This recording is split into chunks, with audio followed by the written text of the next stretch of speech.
ഓല amigos. അങ്ങനെ Braga സിറ്റിയിലെ കാഴ്ചകളൊക്കെ കണ്ടിട്ട് നമ്മൾ ടാക്സി പിടിച്ച് ബോം ജീസസ് എന്ന് പറയുന്ന ഒരു ചർച്ച് കാണാൻ പോവുകയാണ്. ഈ ചർച്ച് ഒരു കുന്നിൻ്റെ മുകളിലാണ് സ്ഥിതി ചെയ്യുന്നത്. അവിടേക്ക് ഒന്നെങ്കിൽ സ്റ്റെപ്സ് ഉണ്ട്, ഇല്ലെങ്കിൽ ഈ കാണുന്ന പോലെ ഫനിക്കുലറുണ്ട്. ഫനിക്കുലറിന് ഒരാൾക്ക് 2 യൂറോ വെച്ചാണ് കേട്ടോ ആയത്. ഇത് 19-ാം നൂറ്റാണ്ടിൽ പണി കഴിപ്പിച്ചിട്ടുള്ളൊരു പള്ളിയാണ്. യുനെസ്കോയുടെ വേൾഡ് ഹെറിറ്റേജ് സൈറ്റിൽ തന്നെ ഇടം നേടിയിട്ടുള്ള ഈ പള്ളി പോർച്ചുഗലിൻ്റെ ഒരു ലാൻഡ്മാർക്ക് തന്നെയാണ്.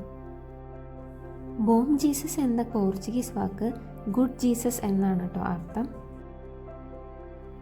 പള്ളിക്കകം ഷൂട്ട് ചെയ്യാനായിട്ട് അനുവാദം ഉണ്ടായിരുന്നില്ല, അതുകൊണ്ട് തന്നെ ഷൂട്ട് ചെയ്തിട്ടില്ല. അൾത്താര കാണാൻ ഒരു പ്രത്യേക ഭംഗി തന്നെയായിരുന്നു. യേശുവിൻ്റെ ക്രൂശ് മരണം കുറച്ചുകൂടി വിഷ്വലൈസ് ചെയ്തിട്ടായിരുന്നു അൾത്താര. പള്ളിമുറ്റത്തിൻ്റെ പല ഭാഗങ്ങളിൽ നിന്നായിട്ട് ബ്രാഗ സിറ്റിയുടെ നല്ലൊരു വ്യൂ തന്നെ കിട്ടുന്നുണ്ടായിരുന്നു. ഇവിടുത്തെ ഫനിക്കുലർ 1882 സ്റ്റാർട്ട് ചെയ്താണ്. ലോകത്തിലെ തന്നെ ഏറ്റവും പഴക്കം ചെന്ന വാട്ടർ പവർ റെയിൽവേ ആണിത്. 2 ക്യാബിനുകൾ കേബിൾ ഉപയോഗിച്ച് ബന്ധിപ്പിച്ചിട്ട് മുകളിലത്തെ ക്യാബിനിൽ വെള്ളം നിറച്ച് അത് താഴത്തോട്ട് പോകുമ്പോൾ താഴത്തെ ക്യാബിൻ മുകളിലേക്ക് വരും. ഇവിടുത്തെ വേറൊരു അട്രാക്ഷൻ ഇവിടുത്തെ ഗാർഡൻ ആയിരുന്നു.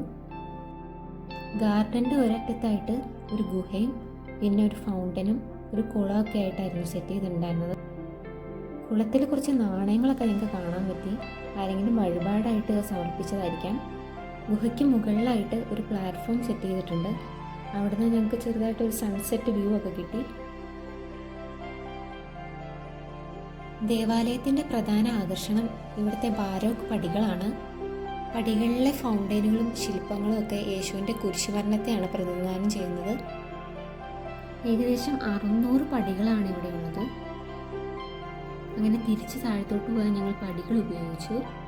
അപ്പോൾ ഇതൊക്കെയാണ് ഞങ്ങളുടെ ബ്രാഗ വിശേഷങ്ങൾ. അപ്പോൾ പുതിയ വിശേഷങ്ങളായിട്ട് പിന്നെ കാണാം. ടാറ്റാ.